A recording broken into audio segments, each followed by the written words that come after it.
नमस्कार, मैं प्रिया स्वागत करती हूँ आपका। आप देख रहे हैं प्राइम टीवी इंडिया।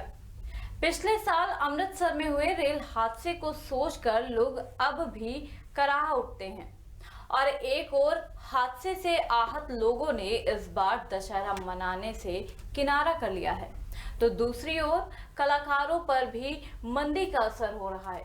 कारीगरों के बनाए गए रावण बिकने को तैयार नहीं है। आइए देखते हैं इस पर हमारी एक रिपोर्ट।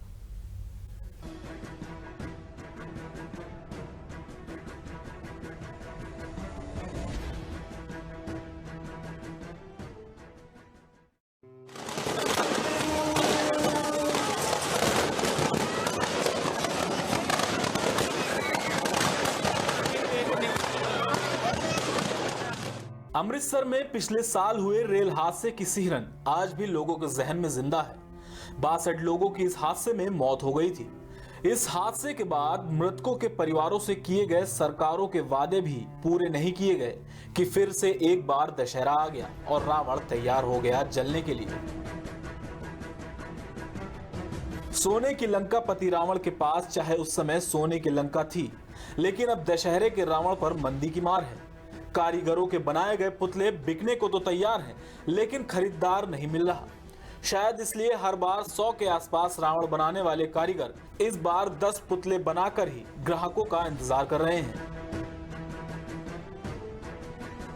कारीगरों की माने तो पहले दशहरे के लिए लोग बड़े बड़े रावण के ऑर्डर देकर जाते थे, लेकिन इस बार महज 10 रावण बनाने के ही ऑर्डर मिले हैं।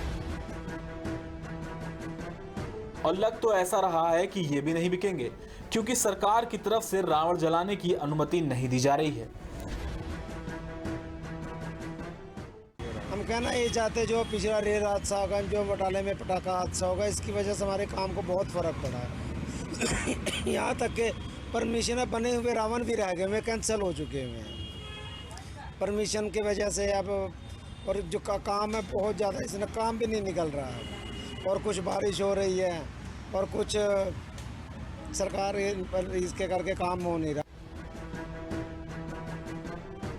अब सवाल ये उठता है कि कैप्टन साहब अपनी आर्मी दुरुस्त करने की बजाय प्रथा रोकने पर क्यों तुले हुए हैं। प्राइम टीवी के लिए अमृतसर से अमनदीप सिंह महल की रिपोर्ट।